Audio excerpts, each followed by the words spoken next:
thank everyone for being here, for taking the time to join us this Sunday afternoon. My name is Josh Bronco. I am a management analyst with the Park and Golf Operations Division of the Park and Recreation Department of the Cosumnes Community Services District.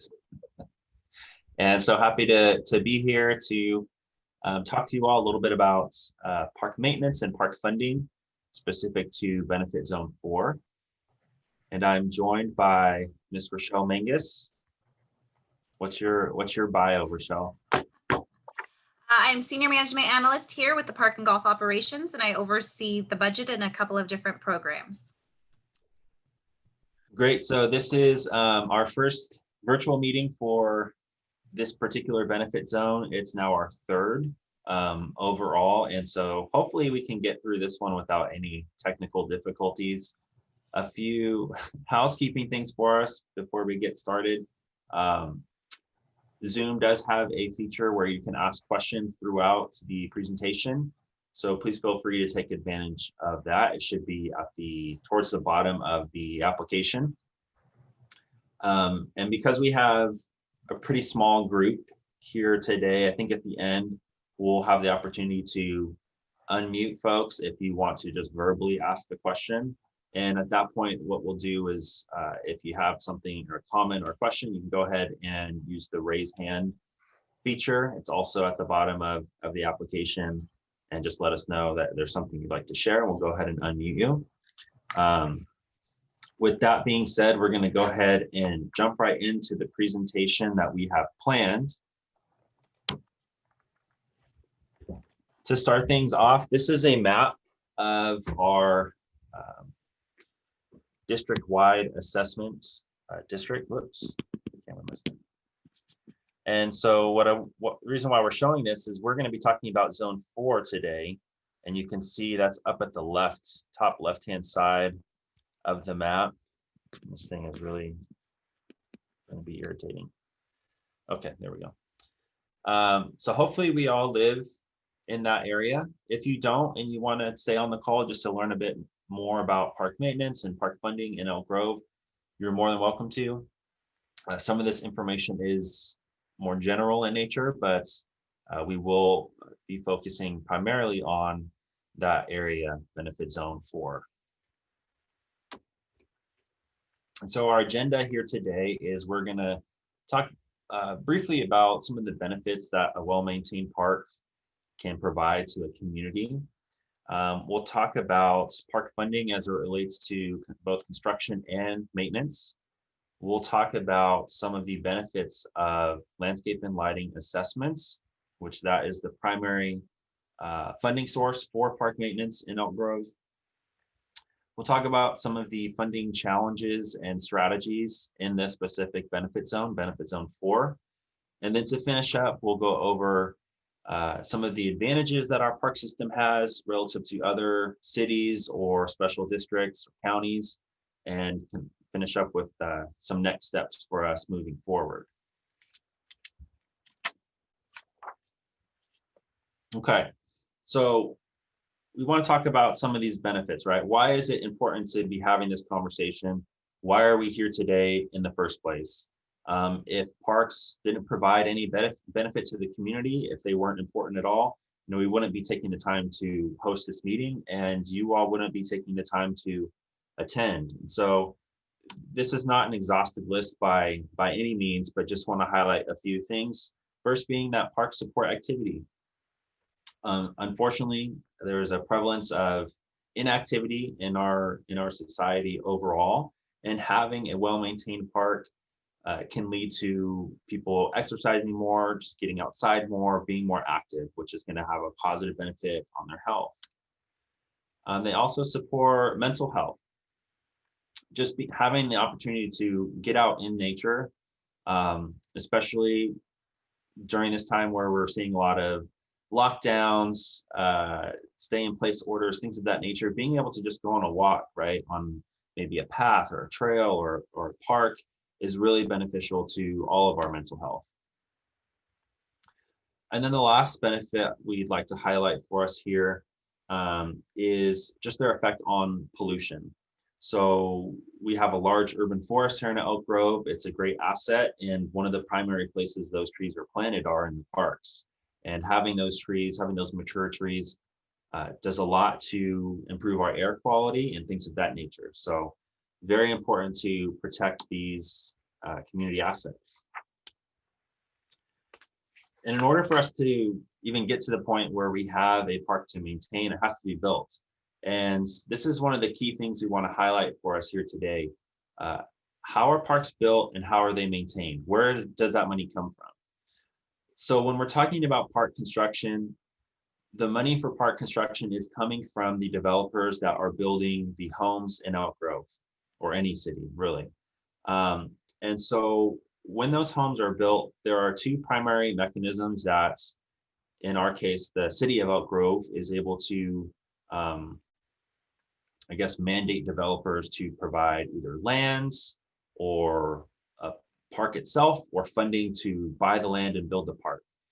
And so what happens is like I said, there are two different pieces of legislation that come into play here. The first is the Quimby Act.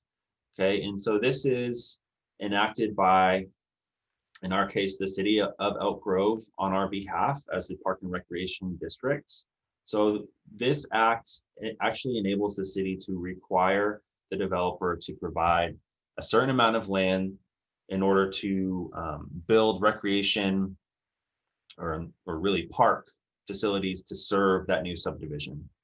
So, state of California has decided we don't want to have just home after home after home without any park for those people to enjoy. So a developer, when they come in, they have to provide 5 acres of parkland per 1,000 residents. So if I'm a developer and I'm building a new subdivision and there's going to be 1,000 residents there, I need to provide 5 acres of parkland to build a park to serve that new subdivision. If I'm not able to, for whatever reason, I can pay an in lieu fee. And the in lieu fee is just providing the money for the city, the park district to turn around and purchase that land and go ahead and build that park for those new residents.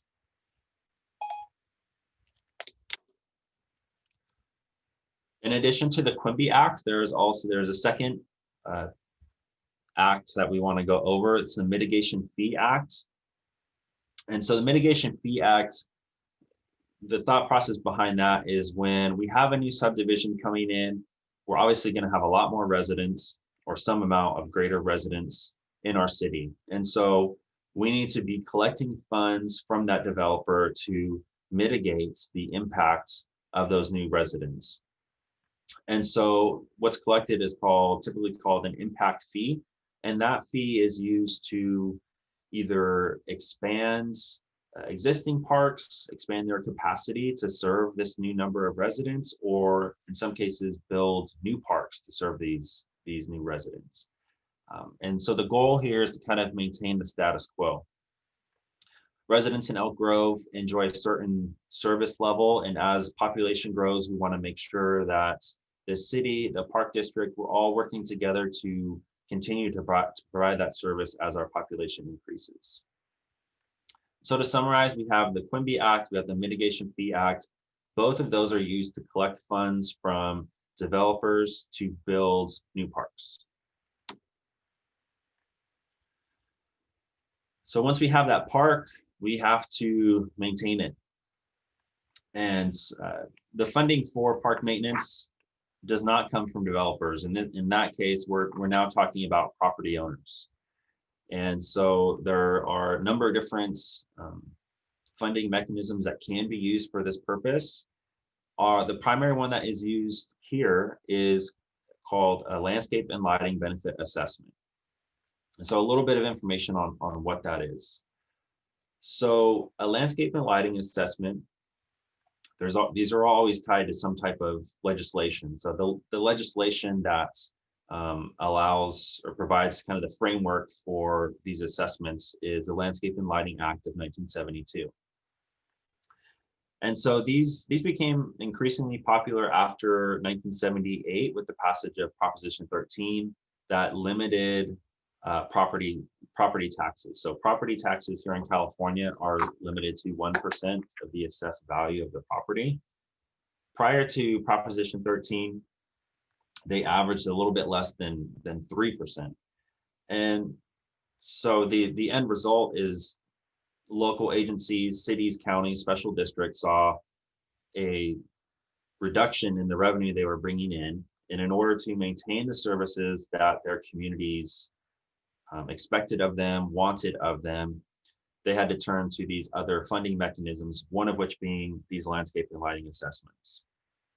And so a couple of key differences between a landscape and lighting assessment and property tax. So property taxes, they're based on a property's value, a home's value. A landscape and lighting assessment is based on the benefit that is being provided to the property as a result of the services and/or improvements that are being funded by that assessment. And so someone whose home is valued at $200,000, maybe the neighbor is $400,000, those numbers really don't come into play when we're talking about landscape and lighting assessments and the amounts of the levy that's being placed on those two properties.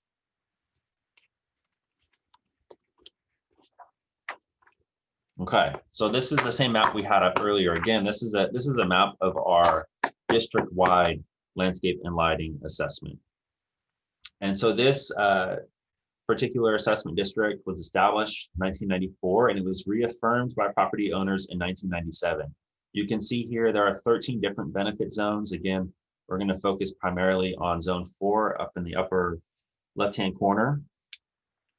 And each of these different zones that are pictured here, they have their own benefit assessment that's levied on the property within their boundaries. So you see zone 1, the benefit assessment for that zone is not the same as zone 4, zone 5, zone 13. It varies based on the improvements and the services that are being provided. It also depends on the number of people that are paying for those services and improvements. And so the number is not consistent across the board. It just depends on what's going on in that specific benefit zone. Once these assessments are established, they are able to be increased. So for us, the annual increase is tied to the consumer price index. For these 13 benefit zones that are pictured here, they're tied to what's called the Pacific West Cities B/C CPI index. You can look that up to see over time, how that index has gone up. Sometimes it goes down, but basically what happens is every year we take a look at that index. We see what it has, if it's gone up, if it's gone down, whatever that changes, that tells us, can we increase our assessment or not? If it goes up 2%, we are able to increase up to 2%. If it goes up no percent, then we can't increase at all that fiscal year.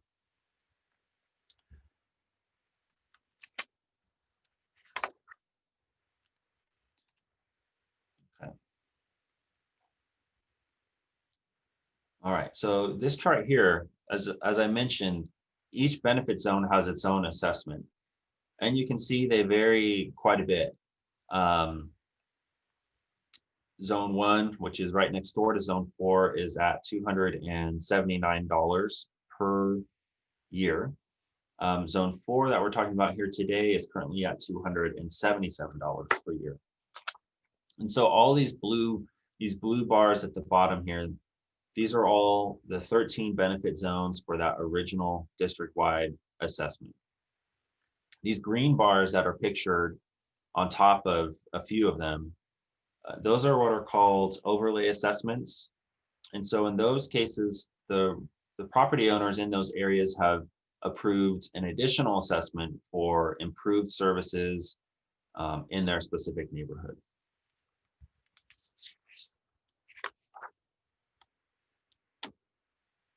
Okay. So what is the point, right? What is the benefit of having these assessments? Well, one, so we're the park district. We also provide fire and emergency medical services throughout Elk Grove, South Sacramento County, down into the city of Galt. We're providing recreation programs, things of that nature. And so by having these assessments that are specific to park maintenance, we're able to provide higher quality of service in those other areas. Additionally, there's some other benefits. So we could do things like parcel taxes, things like that, other types of sales taxes. Those are all things that can be used for park maintenance. But the benefit of having these landscape and lighting assessments is it's actually linking the costs that we're incurring as the park district to maintain these facilities to what the property owners are paying for. In other words, if our costs are, let's say, $1 million, we can't collect 2 million if we can't account for how that money is being spent for park maintenance. And so it really helps us operate more like a business than a typical government agency might. It's not that we can collect these assessments and use the money for whatever we choose, whatever we think is best. We have to use it for the specific things they were collected for, and we can't collect more than we're actually spending on those improvements and services. So that's a benefit to you as a property owner, right? It's ensuring you that what you're paying for is what the money is being used for. They also empower property owners. So property owners have the opportunity to vote on these assessments. They can say, yes, we want to pay for improved parks and park maintenance, or no, we don't want to, or yes, we want to have new roads or new libraries or whatever the case may be. And if there's something that you see that's missing in your community, let's say the library, you can go to your city, your county, and you can petition to form an assessment district for that service that you'd like to see in your area. Conversely, if there is an assessment that is proposed that you're not in favor of, that you don't think is necessary or correct, or just whatever the case may be, you have the power to vote against that. And so that's one of the real nice benefits, is it does empower property owners to take control of the services and improvements in their communities. So that's kind of a very basic overview of park maintenance funding and landscape and lighting districts and kind of how they work. And I'm sure there are some questions about that we can get to at the end, but want to focus in on this particular benefit zone for a little bit here. And so this particular area, this zone 4, it has been identified as a zone that is unsustainable in the sense that our costs to maintain the parks, the trails, the landscape along the streets in this area are rising faster or increasing faster than that landscape and lighting assessment is. And so we're seeing a disconnect where we're not able to do all of the improvements that maybe we typically would. We're not able to save for future improvements in a fiscally responsible, sustainable way. And so we're at a point here where we're trying to get in front of property owners, residents, help you all understand what is going on, why it's going on, and what we can do to move forward. So unsustainable funding, let's talk a little bit, let's give you some specific examples on that. As I mentioned before, so every year that landscape and lighting assessment can go up depending on that consumer price index. And for the past 5 years, the average increase has been 1.7%. Okay, so let's talk a little bit about some of our costs and how they have gone up. 2, we'd like to highlight for you: water and wages. I know that you all pay water bills, so you have seen this increase as well. Us as the park district, we're paying the same water bills. And so our water rates have increased about 14% since fiscal year 17-18. Minimum wage during that time has also gone up about 14%. And so in those 3 years, those same 3 years, our assessment has only increased 7%. And so those two costs, which are significant, those are two of our biggest costs to maintain the parks, is water and wages for people to go out and actually do the work. You can see they're actually increasing twice as fast as the assessment itself. And we would expect this trend to continue.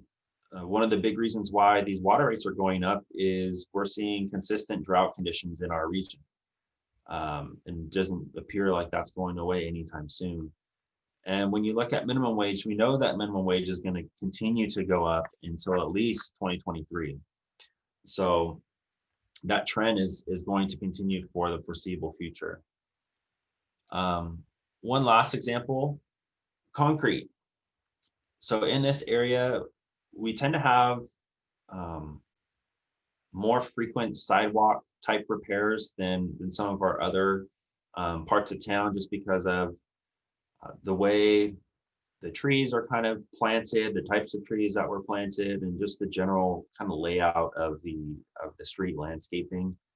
And so as a result, we spend a significant amount of time and money in going back in, repairing sidewalks, replacing trees, things of that nature.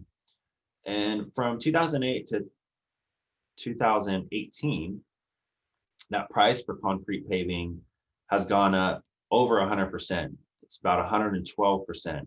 And those numbers are taken from bids that we've received from various construction projects.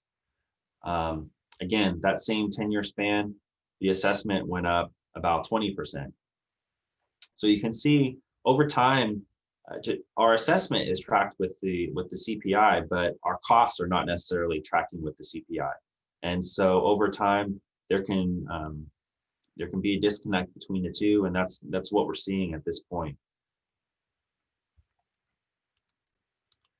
So the other thing that's important to be aware of, if you look at how the CPI was affected the last time we had a economic downturn in 2008 during the Great Recession, the CPI index for the following year went up only 0.1%. And so we're in a situation right now where our costs are exceeding our revenue, and we can't expect that to really correct itself because we're in some type of recession right now, and we can't really we don't anticipate a large CPI increase for this next fiscal year. So the other thing I wanted to point out before we move on to the next slide, each of these benefit zones, go back to the map here, that are collecting their own assessment for their own services and improvements. We can't transfer money from one zone to the other. So we're having these issues in zone 4. That's what we're here talking about today. We can't transfer funds from zone 5 or zone 1 to help cover some of these costs that we're seeing in this area. So the money that we're collecting, the majority of it is staying in that zone, and it's not available to be transferred from one zone to the next. The one exception to that are what are classified as district-wide expenses. So a district-wide expense would be some expense that is benefiting the entire district, all 13 benefit zones. So that's things like our fleet vehicles, staff like Rochelle and I, who are working on behalf of the entire district, not specific to a zone necessarily, phone, telecommunications, things like that. So those are all examples of district-wide costs that everyone is paying into, everyone is sharing responsibility for those. Aside from those, the money that's collected in one zone is staying in that zone.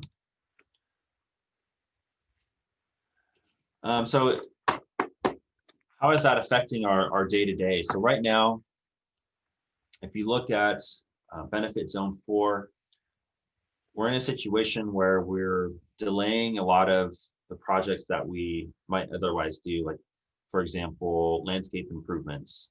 If there's a section of the landscaping along the street that is doing poorly, and could potentially be replanted. That's something we're probably going to delay that for the time being, just because we're trying to conserve those reserve funds that we have for as long as we can. Reason being, we don't want to get in a situation where we're having to actually reduce our services, where we're having to say, we can't water as frequently as we typically would, or we can't mow the grass as frequently as we typically would. So before we get to that stage, what we're trying to do is just delay projects that are not related to health and safety in order to conserve that reserve fund. So right now we've identified about $500,000 of unfunded projects that are not related to health and safety that are being delayed for the time being. We also have a playground that is due to be renovated, renewed in fiscal year 24-25. And that cost is estimated at $401,000. And so that's a project that could potentially be delayed as well. Just again, trying to conserve our reserve funds so we're not in a situation where we need to cut day-to-day kind of ongoing maintenance services.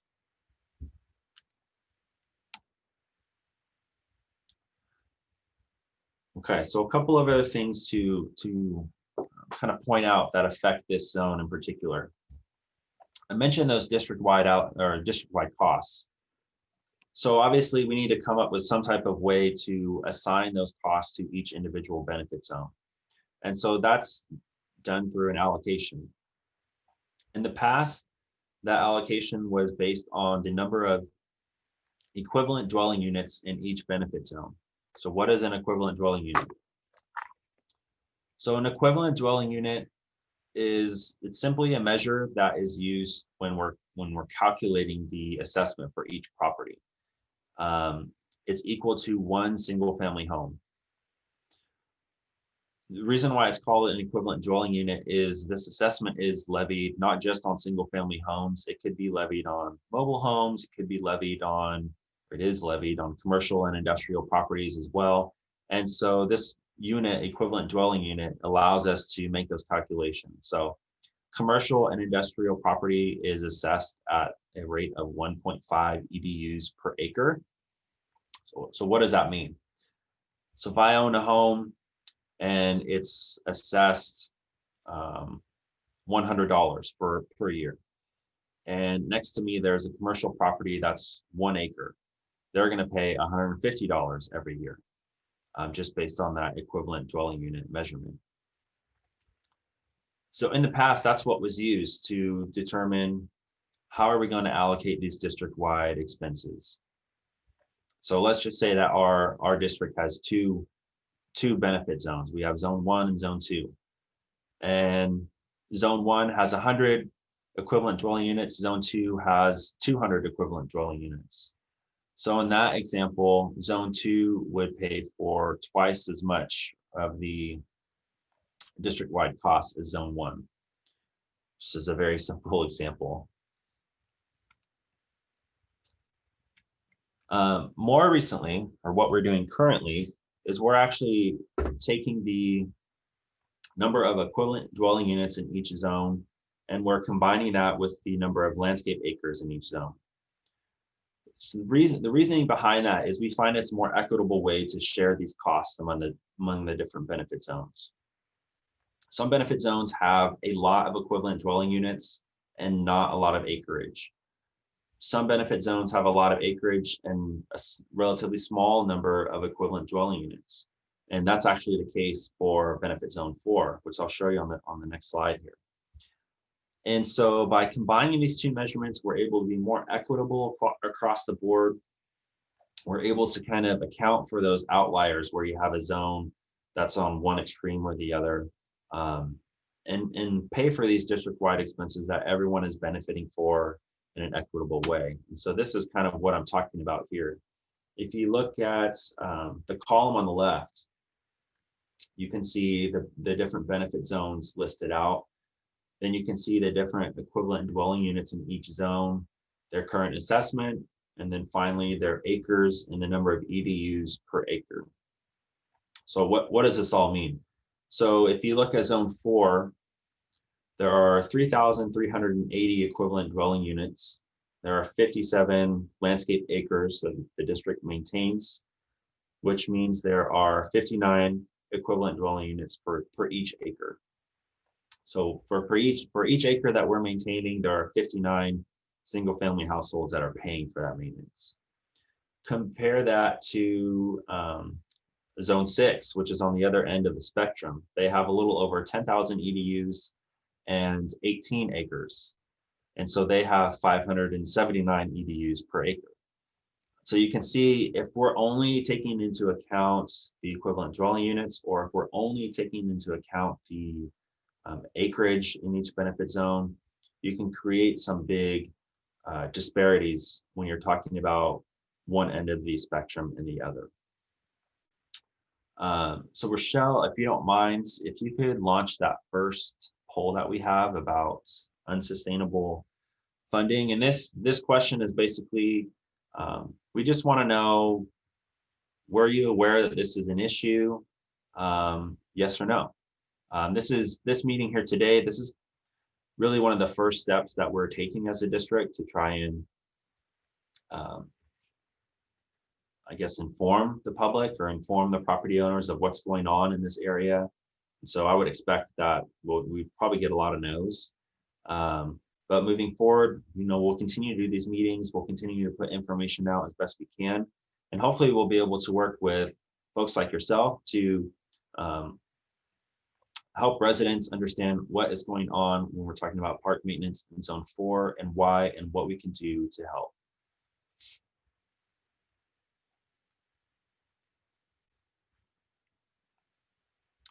Rochelle, were there any questions you want to answer while they're answering the poll? One of the questions says, how might we get a clear view of essential and non-essential assets that you're speaking of? Essential are in reference to the projects that are being delayed? Is that? This came up right after the unfunded project slide came on, yes. Okay. So it's really, we're going to look at, does this project have to do with health and safety or not? So when we're talking about landscape improvements like replacing plants, things like that, that's not really it's not really relevant to someone's health and safety. If we're talking about sidewalk that needs to be repaired because there's a big lip and that someone might trip and get hurt, that's something that we wouldn't delay. We would go ahead and take care of that because we want to make sure that we're keeping people safe when they're out and about. So that's really what when we're looking at potentially delaying a project, that's the main thing that we're considering is this going to keep people safe, or is it just an improvement for maybe aesthetic purposes?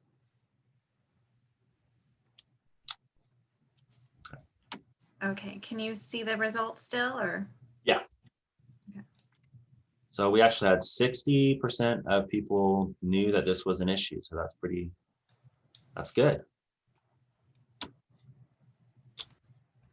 There are more questions, but we'll save those till the end if you want to. Okay, perfect. And we're actually getting pretty close to the end. I'm going to try and power us through here so we can get to some good questions before we run out of time. So we've identified that we're having this issue in this benefit zone 4. I will say it's not necessarily unique. There are a couple other areas that are having the same problem or similar problem. But overall, I would say that we are in a good position as far as our park system. There are currently 5 acres of park and open space per 1,000 residents here in Elk Grove. So we are meeting and actually exceeding the requirements of the Quimby Act that we mentioned earlier. In this particular zone, we've identified that we have a large amount of landscape acreage relative to the number of people here, which is great. There are 7 parks totaling 39 acres. There's also, I don't have the number listed here, but one of the best things about this area is all of the landscaping along the streets, all of the kind of the paths, that run throughout the different neighborhoods. So we have ample park space in Elk Grove and ample park space in this particular benefit zone. We also have a dedicated funding mechanism to support these facilities. So we know that this assessment we're collecting for park maintenance, it can't be taken and used for a T-ball league or to buy a new fire truck or whatever the case may be. It's collected for this purpose, it's used for this purpose, and we're able to get most of the way there with the current assessment. So the fact that we are there's a difference between our revenue and our expenses, it's not great, but we're better off than we would be without the assessment. Let's just put it that way. We have this dedicated funding mechanism, and it's helping us. It's done a great job for quite some time to maintain these facilities throughout Elk Grove. So what are our next steps? And I'm hoping I can be very clear in this section, because I think sometimes people don't necessarily understand what we're driving at. So for us as staff here at the district, our recommendation to our property owners, to our board of directors, would be that we need to have a new assessment for this area for park maintenance, for park improvements, in order to close that gap that we're seeing, maintain the facilities that we have, and ensure that our residents are continuing to receive all of the benefits that they get from these amazing facilities, and not have to deal with any type of service reduction or delayed projects or things like that. And so what does that look like? In order for us to do that, we have to actually go through what's called a Proposition 218 ballot proceeding. And that would be our ultimate goal, is to facilitate this ballot proceeding and have the property owners approve this new assessment district so that we can get funding for these projects that have been delayed and ensure that we're not needing to reduce service levels in this area. So the way that these ballot proceedings work, this is all done by mail. So the property owners will get the ballot in the mail. They'll have 45 days to return the ballot. We count up those ballots as a district. And in order for the assessment to be approved, 50% plus one of the returned votes have to say, yes, I want to pay for this new assessment district for these services and improvements. And the great thing about an assessment district, like we mentioned, when you get that ballot, when you look at the report that is compiled in order to establish a district, it's going to list out what all of those improvements and services are. So you know exactly what your money is being used for, you know exactly what you're paying for. And so in order for us to have that ballot proceeding and to have it be successful, to be approved by property owners, what we've as a district, we've identified some best practices based on our previous experience, based on previous experience in other special districts, cities, counties, local agencies. And so these best practices include really a cooperative effort between us as staff and residents as volunteers. So what does that look like? So for us, our role in this process is to really give information. We need to ensure that everyone has all of the information they need in order to decide, yes, I want to vote for this, or no, I don't want to vote for this. It's not really our role, nor is it really appropriate for us to advocate for people to approve an assessment or a tax or whatever the case may be. So that's really where having a volunteer advocacy group is essential. There has to be people in the community who want to see this and will help move it forward. Otherwise, there's really no chance it will be approved. So the first and probably the most important thing that folks can do if you'd like to get involved is to talk to your neighbors.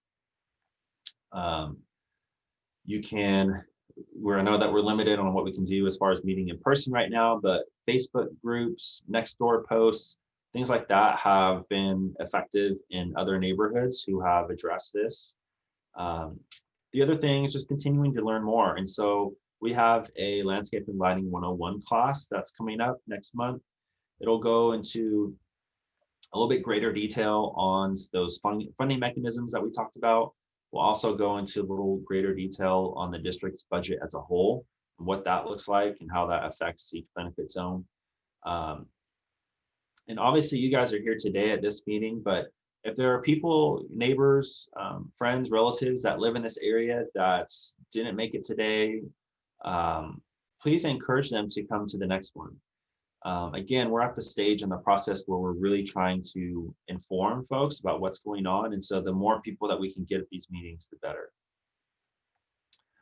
A couple other things is just organizing a work day. This may not be as helpful in this area because we haven't seen really any service reductions, but it could be a good way of starting building those connections in order to create a group of volunteers. And so if you're interested in doing a work day at your park, if you think it could use some extra weeding or whatever the case may be, I'd be happy to help facilitate that with you.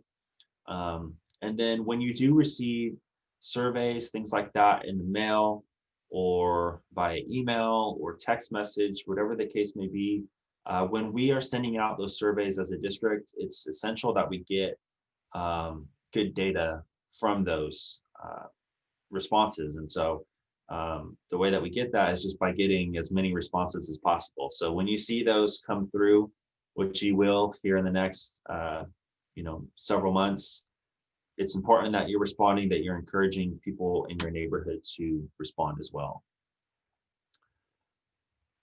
And to kind of end on a positive note here, by going through this process and working through these steps, working with residents who are invested and concerned and passionate about this topic, we have had quite a bit of success in establishing new assessment districts and improving services, improving existing parks. A couple of examples for you here. Joseph Perry Park and then McDonald Park, both of those areas approved new assessment districts. It was in 2019, which seems so long ago, but it wasn't really. So in 2019, they approved assessment districts for their neighborhood. And since then, I mean, Perry Park looks 180 degrees better than it did previously. We've been able to go in and do some of those landscape improvements along the streetscapes, restore water, restore just ongoing maintenance, like pruning, things of that nature. So it's really looking a lot better than it did before that assessment was in place.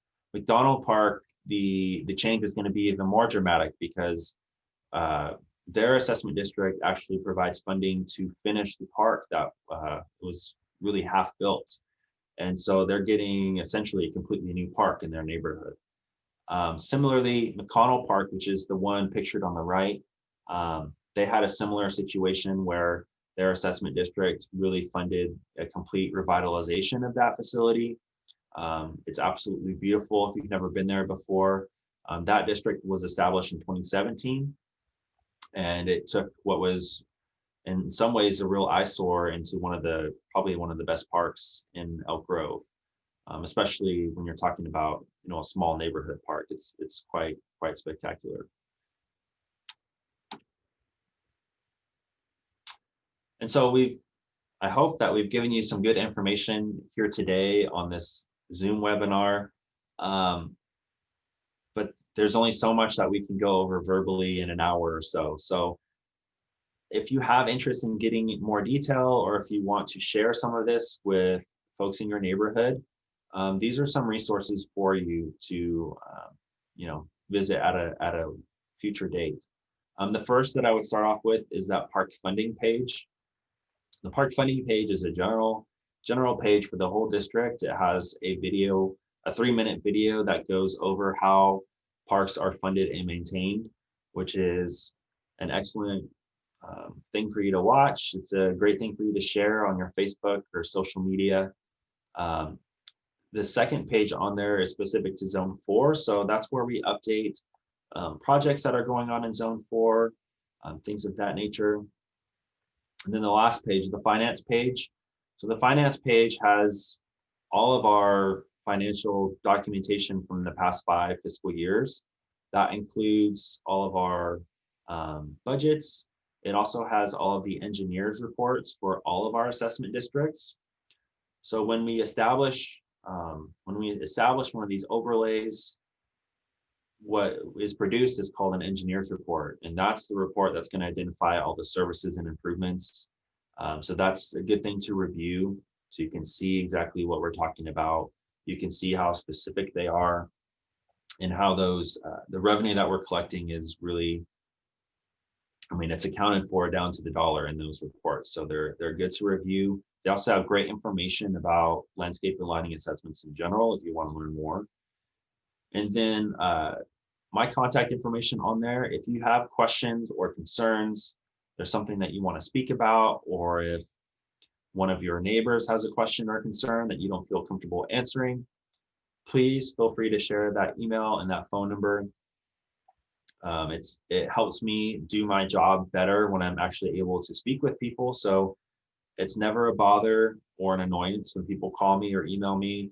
I actually really enjoy it. So we'll send these slides out after, but again, that's my contact information, and feel free to spread it as you see fits. So those are all the slides that we have.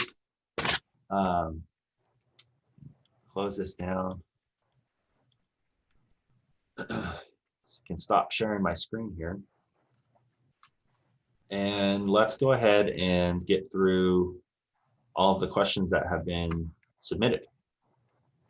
Okay, so the next question is, how many parks were planned to be supported by CSD benefits for zone funding established in 1997? So in this particular zone 4, all of the parks that were identified to be funded are currently built. There are no unbuilt parks. Offhand, I don't know how many of them were built before 1997. I know that some of them were and some of them were not. There's a total of 7 parks in Benefit Zone 4. Yeah. So I would have to go back and look up when, like, the specific date that they were all built. So I do know that some of them were built since assessment was established in 1997. But this area is fully built out, so we're not anticipating any new parks being funded by this assessment. There was a grant that the city that the CSD has been awarded for Laguna Town Hall. So that park will be redone here fairly soon, but that's with grant funding, not with our landscape and lighting funding. Okay, so the next question is, with the upcoming reclassification of non-EDU acres and new construction planned, will there be new parks developed to support the increase of population? So I think you already answered that particular question. There are no additional parks that will be built in Benefit Zone 4. And I don't even think there's any more houses as well planned in that area. How has Benefit Zone 4 adjusted the maintenance during the drought over the 1997 to 2019 to better maintain our parks and the life of CSD's Benefit Zone 4? Yeah, that's a great question. I would say in general, our district has done an excellent job of addressing droughts, whether they be acute or just general lack of rainfall over many, many years, which has kind of been the trend. So the main tool that we use in order to accomplish that is what's called a water budget. So we will actually calculate how much water we should be using to maintain all of our landscapes and make sure that we are, as much as possible, depending on weather for that year, that we're staying, under that water budget. And so in addition to that, our irrigation system in general is very advanced. I would hesitate to get too much into the specifics because I'm not an irrigation person, but to kind of summarize how it works is we actually are able to monitor our system remotely. Our staff receive notifications if there is a potential break in our system in order to go out and address that and save water from wasting. We also, when you're talking about maintenance in general, we use things like appropriate mulching and things of that nature to make sure when we're watering a landscape that it's retaining water as much as possible. When you look at the types of plants that are used throughout streetscapes and parks, we're going to err on the side of using plants and species that require less water, that are better adapted to our climate. And so it's a comprehensive set of things that we attempt to use to reduce our water usage. So I would say that we're generally regarded as being somewhat ahead of the curve in that regard. And that's something that we'll continue to look at. We actually just, our board of directors just approved a climate action plan and a sustainability action plan for us as a district. And so that is over 100 pages long. I'm currently working my way through it right now, but it is essentially going to become our guiding document for us as a district moving forward. So we'll continue to look at things like the types of plants and just landscape design. Like, should we be reducing turf, for example, to reduce our water usage? Should we be using more native plants to reduce our water usage? Things like that. So yeah, it's not a simple solution, but we're looking at everything that we can to keep our water usage down, because like I said, it is one of our more expensive materials. It's just water. Okay, the next question is, it seems to me that 39 acres in Benefit Zone 4 also serve the residents of other zones, yet you indicate funding from one zone cannot be used in another. How is this equitably managed? Yeah, so those types of details, they're actually included in our engineer report. You are right that the parks in one benefit zone, they do provide some benefit to people in other benefit zones. I mean, there's nothing stopping someone from the other side of town driving over to Bartholomew Park, for example. And so there are some number of people that are doing things like that. They also provide benefit to people who do not live in Elk Grove at all. I mean, it's not uncommon for someone to come in from out of town and visit a park or whatnot throughout the course of their day. And so those types of things are accounted for in that engineer's report. So basically what happens is that assessment is only used to pay for what's called the special benefit. So the special benefit is special and unique to your property. Things like people coming from other benefit zones or other cities or counties, that would be classified as a general benefit. And so those funding for those types of things would come from the general fund. So basically what works out is 80% of our costs are funded by this assessment district, and we have to come up with the other 20% through either general fund or grants or rental fees, citations, whatever the case may be, in order to make up that other 20%.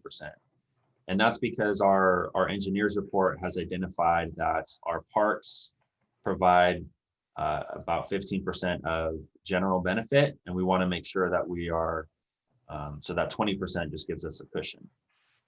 That's a great question, and hopefully I explained it clearly. If not, I'm happy to circle back and readdress it with you. So the next question is, how much is needed per EDU? Yeah, so this is, I would say, the most popular question whenever we do these meetings. And so in order for us to really answer that with any type of certainty, we really need to work with our engineer in order to develop that engineer's report. Because the engineer report is what calculates the benefit that's being providing, and it calculates how much should be allocated to each equivalent dwelling unit. So there's a cost associated with producing those reports, and we're simply not there in the sense that we're just now starting this process. We're just now starting to have these meetings and do things via mail and social media and things like that. And so that's something that will happen later on down the line. I would say if you want to get an idea of how much it might cost, I already shut down the presentation, but when I sent out the slides, you can look at the overlay assessments, those green bars on that slide that showed all of the different rates. And that'll give you some idea of what it might be. Of course, it's going to be specific to this benefit zone, so it will vary, but that'll give you a range of what we're talking about. So I know that doesn't directly answer your question, Terry, but you will see that when we get to the point where we're ready to have a survey, a formal survey, or a ballot proceeding, you will see exactly how much you would be paying for park maintenance for this assessment district. And so it won't be a surprise to you when we get to that stage in the process, but we're just not there yet. The next question is, what has happened to the renovation of Lippincott? So I'm trying to actually pull up the CIP plan. I don't have it up in front of me, but it is on our website.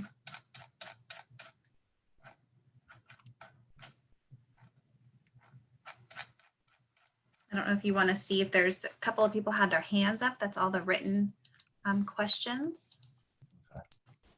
Can you see who had their hands up or no? Yeah, I think I can. Okay, so Ryan had his hand up. He's in benefit zone 6. Oh, you know what, Rochelle? I can't unmute people. Okay, so I'm... Sorry, you have the power to unmute. Oh, Ryan's hand is down, but I will allow you to talk, Ryan, if you still have your question. I might have answered it offline though. Yes, you answered it offline. I appreciate it. Okay. Just trying to get a project finished, and it's been an adventure to be sure. So, but thank you for your support. I appreciate it. Yes, thank you. So the next is Hollis. Hi, Hollis. So Hollis, go ahead and unmute on your end and we'll be all able to hear you. Mute. I unmuted. Is this okay? Perfect. We can hear you now. Hello. Well, thank you for answering my one question, Rochelle, about where the other 18 acres are. I mostly asked that question so that you could maybe explain it in more detail to other people, that it's a lot of the streetscape rather than the parks that CSD also owns. Is that correct? Yes, so this benefit zone, as Josh mentioned earlier, not only has quite a few parks, but has a lot of streetscapes. And unfortunately, when those were put in by developers, I'm sure as you have seen, the trees were planted very close together and very close to the sidewalks. And so we have spent quite a lot of money over the last couple of years replacing those sidewalks. And so that's what very quickly depleted a lot of the reserves in this benefit zone, was that need to address that public health and safety issue with the sidewalks. So okay. We are making sure when we do replanting of trees, if we have to pull any out for some reason, that not only are they native to the area, but they're not going to do additional damage, not only to the sidewalks, but to also our irrigation lines, which we can't see until we see a break. And that's another good point. I know you guys asked about the water usage. If for some reason you're out and about and you see a sprinkler that is running, typically our sprinklers are on at night. So if you see one running in the middle of the day, please don't hesitate to reach out to our hotline. It's monitored 24 hours a day. And we do have a water response team that we can call out at any hour to go out there and fix that, because the last thing we want is water to continually be running and wasting. I've actually used the hotline a number of times to report sprinkler issues, and I've seen immediate responses. So I know you folks are very responsive that way. My other question that I had asked was about what at least was being planned now for Lippincott, because we had what I thought was an excellent meeting many months ago about it. And I just wasn't sure what the follow-up was. So I'm not seeing Lippincott in our 5-year plan. And so I'm going to have to reach out to our planning division and get back to you on that one. Okay, Either I'm thank you. just not looking in the right spot. It- What particularly, it was Lippincott. I know that they did one about Laguna Town Hall, and that's because we Well, do have those grant funds. Okay. I should have also asked specifically about Laguna Town Hall Park, because that was the one for the meeting, and I apologize for my Oh. confusions. We were trying to get rid of the bowl, but still maintain a basketball court because we only have 2 half basketball courts in the whole area, and they're heavily used by youth. Right. So Laguna Town Hall, again, that is a project that's not paid for by the landscape and lighting funding that's overseen by the ops division. That's going to be through our planning division. And looking at the capital improvement plan for the next 5 years, that project is identified to be budgeted in the 2020 fiscal year, which we're in right now. And the notes say that they expect it to be completed in Q2 of 2021, which means that would hopefully be completed by July 1st of next fiscal year. Great. And if we go online, will we see the new designs? Because I think some of our local residents thought that the original landscape architect's designs were going to be modified. So if you go to our website, the yourcsd.com, there is a page for our planning division, and the Town Square Park is one of the projects that's highlighted. And looking at it right now, it says Town Square Park revised conceptual plan. So that's probably what you're referring to, that they did a revision after that town hall meeting. Thank you. Or town hall.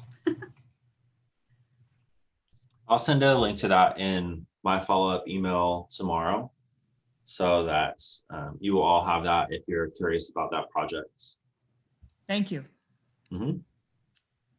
Okay. Anyone else? Greg, Marco, Nicole, Tully, anyone else have questions or comments? Marco? Marco just raised his hand. I'm going to go ahead and unmute. Okay, there you go. Thank you for hosting. Question regarding water. As I walk around the neighborhood, I see a lot of purple pipes of recycled water. When we use water from those pipes, does it come at a different price rate? Yes. So I'm definitely not an expert in all things water, since I do oversee the budget, and Josh might have a better understanding of this, but that is a different water rate. And here at the CSD, we have 2 different water purveyors. Part of the town is on Elk Grove Water, and some of us are on Sac County. And there are a different rate. However, we do see the increase that they're both doing kind of at the same rate. So I don't know that it necessarily matters which purveyor we're on, but we are still seeing increases with both. And on account that all of our parks have been built out on our zone, is it projected what those rates are going to be 4 or 5 years down the road? We don't know what those rates are going to be. We typically put a 3 to 5% escalator on when we're trying to, project, but it really is year to year. We get a notice from them, or they post it on their website. I know 2 years back, it was, I believe it's an 11% increase, and that was in just 1 year. So this last year it increased 3%. But again, we do our best to guesstimate, but there's really no way for us to know unless they give us advance notice. And sometimes they do that in 3-year increments. They'll tell us how much they'll be increasing over the next couple of years, but sometimes we just, like homeowners, just get a notice, and we do pay more of a rate. Are we under agricultural, or what is the term that they have us listed under? I know we don't pay a residential rate. I think this area is Elk Grove Water District, and I believe it's commercial. Is the Commercial. term. It's either commercial or agriculture. But Marco, I can look up what the specific reclaimed water rate is, and I'll include that in my follow-up as well. I do know that when we're using reclaimed water, we have fewer restrictions as far as how much water we can apply. I did learn that recently. Not sure how relevant that is to your question, but just a fun fact. So if need be, if we needed to apply more water than the state would typically allow, we are able to irrigate at a higher rate with that reclaimed water. So that's one of the benefits of using that system. Thank you very much, both of you. I think actually, this is also kind of an aside, but the water treatment plants is either in zone 4 or very close to zone 4, and they will actually do tours and things like that. We were invited to go as staff, and I was unable to attend, but I've heard it is, I guess, helpful in the sense that you learn a lot about the process. They might be able to answer some of your more specific questions about reclaimed water. So maybe something to look at in the future if you have some time and you're interested in doing that. So we have another question from Thule. I'm going to go ahead and unmute you. Okay, if you want to go ahead and unmute yourself now, you can go ahead and ask your question. Hi, we were just, they do increase the assessment.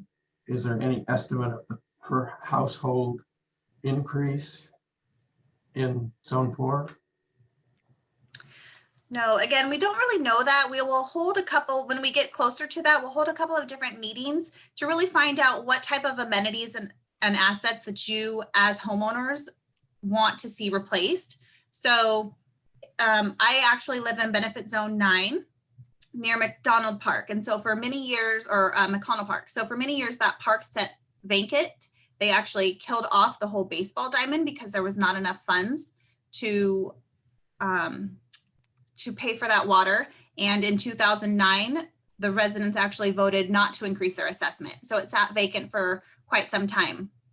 But when we did actually decide as a neighborhood to rally together and ask the district to increase our assessments, they held a series of meetings. And what they found out was that they did not actually want a baseball field to go back in. They would prefer a larger playground and a basketball hoop. So that was a park that did not have a basketball hoop at the time. So those are the types of things that we need to know what the residents want to see before we can actually come up with a price, because that's really what it's going to be based on. Okay, thank you very much. Mm-hmm. Okay, so Hollis and Marco, I can't tell if your hands are up for another question or if I just don't know how to put your hand down. So I will unmute you again. Oh, looks like you're putting your hands down yourself. Okay. Yeah, so I'm sorry. My hand is now down. Thank you. Okay. But my hand was up. Okay, Hollis, why don't you go ahead then? Hollis, do you want to unmute yourself and ask your other question? There, am I unmuted? Yes, you're muted now. Okay. If it came to the point where we got the survey out, we have many neighborhoods within our larger benefit zone. And is there a way of tracking responses by smaller sub-neighborhoods to facilitate the possibility of creating a smaller overlay district for one area to benefit a particular park or another area? Or is it simply, we have to have 51% of the votes for the entire benefit zone, and we can't tell you where the yeas and nays came from? Josh, you want to take this or do you want me to? Yeah, I can answer. So when we do the surveys, the one that we did most recently is probably a good model for how we would survey in this particular zone. And so when we get to that point, we work with our engineer to basically what they're going to do is lay out however many zones of benefit within the area we're surveying. So for us, when we just last surveyed zone 3, I believe we ended up with 6 or 7 zones of benefit. Some of them were 2 parks in one zone. Some of them were 1 park in one zone. And when we go ahead and survey, that's how we're tracking the responses. And so our bias is to have one overlay assessment for that whole area for all of those zones of benefit.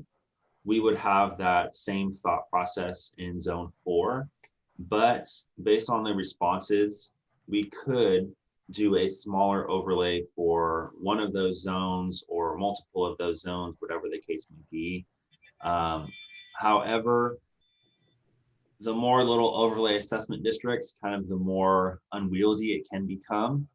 You know, it's not easy to, it's not possible to move money from one area, one zone to the next. And there's also, you know, the more little districts we have, the more administrative costs and things like that that we have in order to produce those reports and things of that nature. So in order to streamline things, our bias is to do bigger overlay districts whenever possible, but you know, just based on the situation and the responses, we would be able to do one little one or multiple little ones.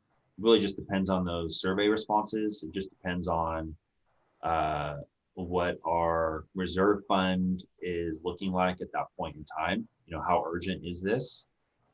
So yeah, we would have that capability to look at that data on a smaller, for smaller areas within the entire benefit zone.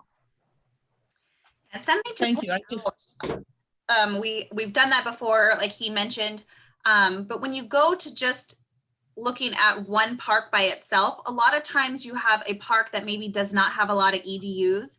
And so what that does is put the burden of those additional costs on just a small amount of households.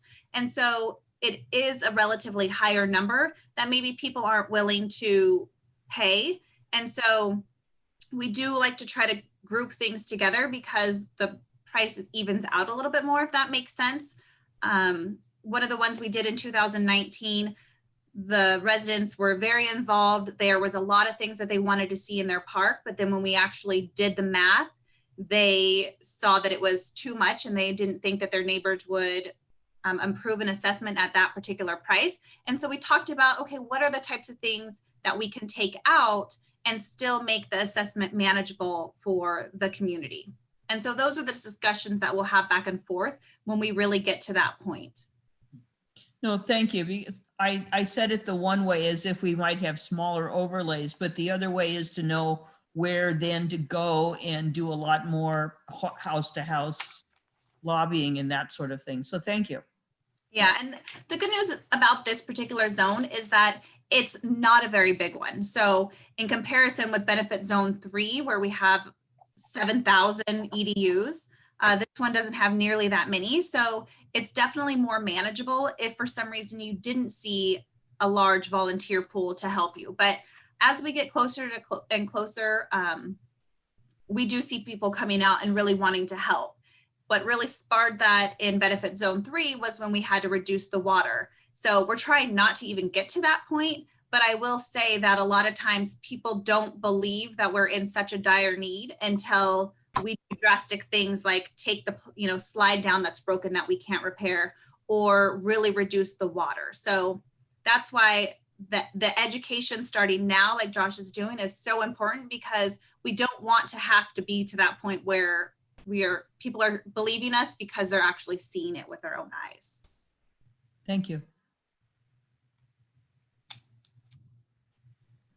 Any other questions before we wrap up, Marco or Toli? There's one more question in the chat. Let me just make sure that was what. It looks like Marco might. It was a private chat, so we're okay. Okay. Yeah, this is Marco. Just 2 quick questions. What's the life cycle of a typical landscape and lighting assessment before an increase such as this one is offered? So back when these were originally established, there was no cap. And then in 1996, the Proposition 218 came out, and all of the districts had to re-vote to actually keep the rate. So at that time, the district was really worried that people wouldn't even vote to support the existing landscape and lighting assessment that we had. And so they didn't really think so far in advance, that 30 years out, to say, okay, we're going to need a new playground, and plants have a life cycle of maybe 15 to 20 years. And so they approved what we currently had. And so now when we establish these benefit zones, and you see like in benefit zone 11, it's at a larger rate, because that thinking of, okay, not only do we have to pay for maintenance now, but we need to pay for those playground replacements in 30 years. And so that's why we're seeing this, is that these neighborhoods that were established quite a while ago, that now the assets are aging out. That's why we don't have enough money to do those asset replacements. So I don't know if it's like a one size fit all, but that's kind of how we are in the predicament that we are now, is that we were, when these rates were originally established, you could change them from year to year drastically if all of a sudden you needed to pay for a playground replacement. And one of our landscape and lighting 101 classes, we actually met a gentleman in benefit zone 6 who had owned his house for 40 years. And I think he told us it started at $60 annually, and now it's at like $97. So you can see once we were tied to that CPI, we really haven't been able to increase the costs enough to stay up with the cost of doing business. Thank you. And then the final question, how might we better support your efforts in Zone 4? I think the biggest thing is just talking to other people in your neighborhood. It's always a challenge for us as staff, as a district, to reach out to folks and get them involved. We've seen in other areas where we've had success, it's really been because we had a strong group of volunteers who took the time to talk to their neighbors and explain to them, homeowner to homeowner, this is what's going on, this is why it's important. And so I think that more than anything it's the biggest thing that you can do. And that can take the form of a lot of different things. It could be going door to door. It could be just dropping off a flyer on your neighbor's doors. It could be, like I said, Facebook groups and Nextdoor have been helpful in other parts of town. So that's really the biggest thing, is just helping us connect with the people in your area. Because generally what we find, you're never going to get 100% support, but when we have the opportunity to speak with people, generally we're able to, give them the information and help them understand why this is even necessary. And so, if you can help us start the conversation, that's the biggest help. Yeah, and like Josh said, the education really is, people just don't understand, that the CSD is a completely separate entity as the city of Elk Grove, and that the property taxes are not what actually fund us. So that's what we hear a lot, is that, well, what else are you doing with our property taxes? It's like, well, although the landscape and lighting funds are collected, along with your property taxes on the bill that you get from the county, it's not the same funding. And so it is very limited to what we can do with those funds. So just sometimes that simple information to people is very helpful. Thank you, you too. Thank you, Marco. Appreciate your time and excellent questions. Hollis, did you have another question? No, I didn't. I was thinking in my head about trying to write another newsletter item to go out in the HOA newsletter, but I would not do that without passing it past you first. Yeah, reach out to Josh, because we do have quite a bit of information and literature that he's written for other zones that we can definitely tailor to your neighborhood or benefit zone in particular, without you having to reinvent the wheel. Oh, good. But Hollis probably writes better than I do, so. That's okay, I can fix it. No, that was this. No, Josh, I do write a lot for our HOA newsletter, and Yeah. So, I would be very willing to try to help as you modify something for benefit zone 4, and then submit it to our management, who are always looking for fillers. And Yeah, that do you sounds know great. how I would many- even, How many homeowners associations do we have in that particular area? Is it just the one, or are there multiple? I'm not as familiar with that side. Looking at the outline, I think it's predominantly just Laguna West Association. I think you're only really talking a few blocks south of Laguna Boulevard at Harbor Point, and then maybe only 2 blocks south of Babson on the eastern side. So I think it's Okay. predominantly Laguna West Association, even above Laguna Boulevard. Okay, that's really good to know. One of the very first overlay assessments that we were able to pass was in the Camden Passage area, and it was due to the fact that partly that they did have an association, and so we had those connections to be able to get information out to a wider group of people. Okay. And we struggle with that in some of the other areas that we have, because they don't have those homeowners associations that have that kind of built-in network. And so that'll be very helpful for us going forward. Well, the 39 acres of park is completely consistent with, we have 30, I might have said 38, but we have 39 acres of parks in our 7 parks. So we are talking exactly the same numbers. Yeah. Okay. So, and it has to be. We're Laguna West Association, so Okay.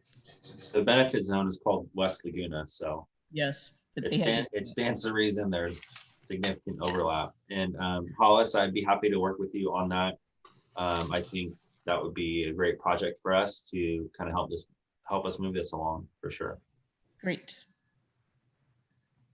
Thank you for that, Josh. Absolutely. And I think unless Toli or Marco have anything to add, I think that is it for us today. So I will be sending, like I said, a follow-up email with all of our slides, information on the other upcoming meetings that you would be able to forward to other folks.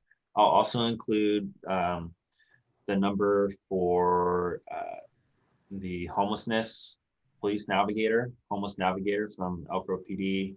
I'll have the link for Laguna Town Hall, and then I'll get some more information on the reclaimed water rates as well and include that in the email. So I think that's all. I think that's all the things that we promised to follow up with you all on here today. So. Well, thank you. I do want to say thank you. I appreciate everyone taking the time on their Sunday to meet with us. This is great discussion that we're having. We don't always see this, and so it's very encouraging that we have some passionate people in this zone to help us with the education. I appreciate it. Good. Yeah, absolutely. I will echo Rochelle's sentiments. Really appreciate all of your time and consideration in regards to park maintenance and benefit zone 4.